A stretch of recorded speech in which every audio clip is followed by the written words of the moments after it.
Hello friends, मैं doctor सीमा Agarwal hope maternity home से। आज जो मैं आपसे डिस्कशन करने जा रही हूँ ये प्रिवेंटिव हेल्थ के बारे में है।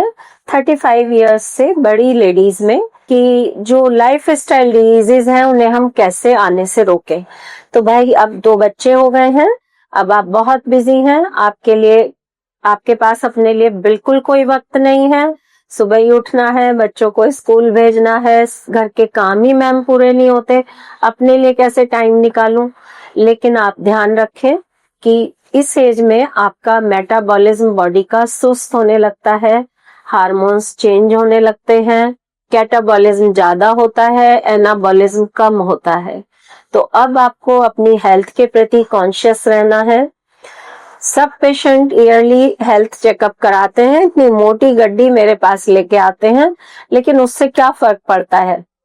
फर्क इस बात से पड़ता है कि जैसे आपका इस एज ग्रुप में आप आ गए हैं तो अब आपको अपने वेट के प्रति बहुत ज्यादा कॉन्शियस रहना है, ओबेसिटी को नहीं आने देना है। ओबेसिटी सभी बीमारियों की, लाइफ स्टाइल डिजीजेस की मदर है। जब भी आपका BMI 25 से ऊपर जाता है तो आपके हार्मोन्स चेंज होने लगते हैं, आपको बॉडी एक होता है, आप सुस्त होने लगते हैं, कैल्शियम डेफिशिएंसी होती है, नी पेन होता है, बैक पेन होता है, थायराइड, शुगर, बीपी, कोलेस्ट्रॉल सारे रिस्क बढ़ने लगते हैं, हार्ट डिजीज का रिस्क बढ़ने लगता है। तो ओबेसिटी को कंट्रोल करके आप इन चीजों को बहुत हद तक रोक सकते हैं। अब ओबेसिटी से बात आई तो बात आई डाइट पे। डाइट में क्या लेना है?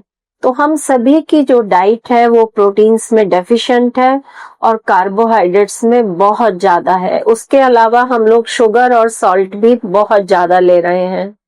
तो नंबर 1, जंक फूड और प्रोसेस्ड फूड बिल्कुल नहीं चलेगा।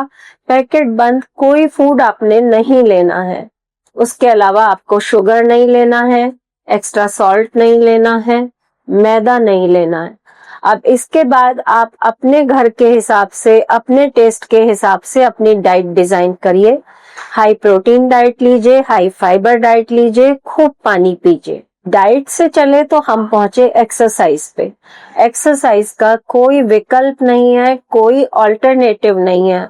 आप जहां कहीं जैसे भी माहौल में हैं, चाहे आपको टाइम मिलता है या नहीं मिलता है, आप जिम जाएं, जुम्बा करें, डांस करें, एरोबिक्स करें, योगा करें, यूट्यूब देख के अपने रूम में ही डांस करें, रस्सी कूदें, कुछ भी करें, लेकिन आपने करना ही करना है।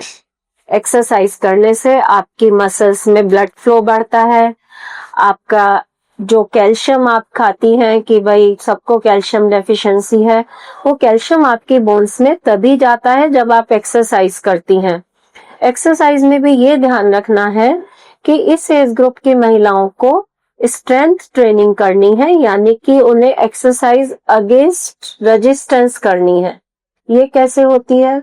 ये होती है जब आप डंबल से एक्सरसाइज करते हैं या पैरों में अगेंस्ट रेजिस्टेंस या वेट लगा के एक्सरसाइज करते हैं। उसके अलावा एक्सरसाइज स्ट्रेस बस्टर भी है, आपके हार्मोन्स भी ठीक करती है, आपका लिपिड प्रोफाइल भी ठीक करती है, आपका मूड एलिवेट करती है।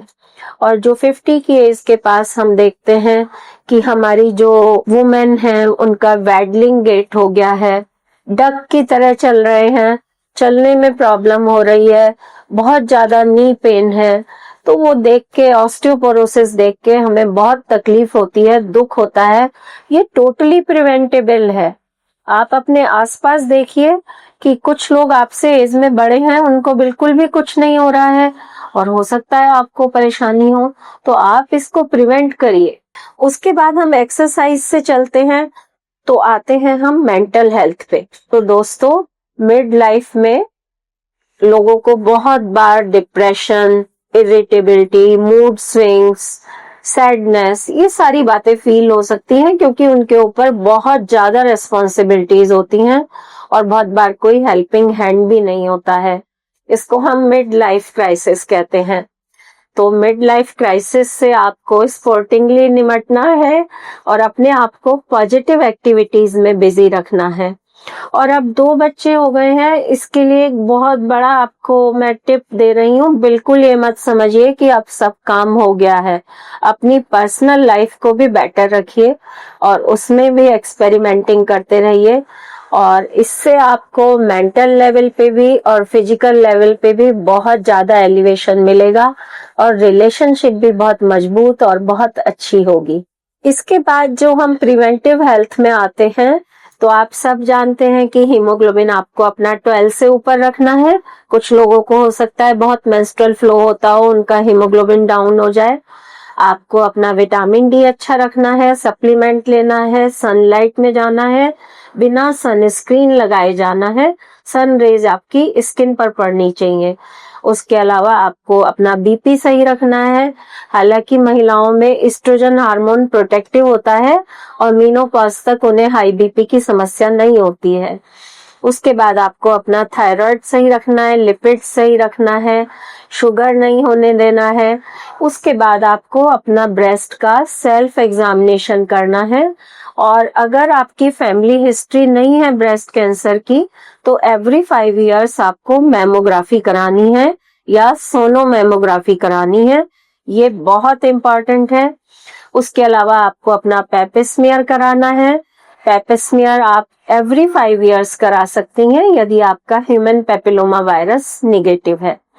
हमारे कंट्री में महिलाओं में होने वाले कैंसर में ब्रेस्ट कैंसर, सर्वाइकल कैंसर और एंडोमेट्रियल कैंसर टॉप पर है, तो इसलिए आपको इसके अगेंस्ट प्रिवेंटिव चेकअप कराने की जरूरत है।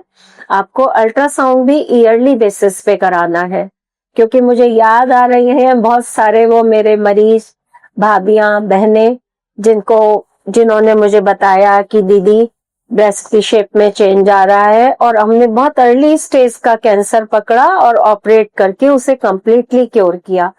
या वो लोग जिन्हें मीनोपॉज के बाद स्पॉटिंग हुई और हमने बायोप्सी ली और उसमें छोटा सा फोकस पकड़ा गया सीए एंडोमेट्रियम का, और वो ट्रीटमेंट के बाद बिल्कुल सही हो गया।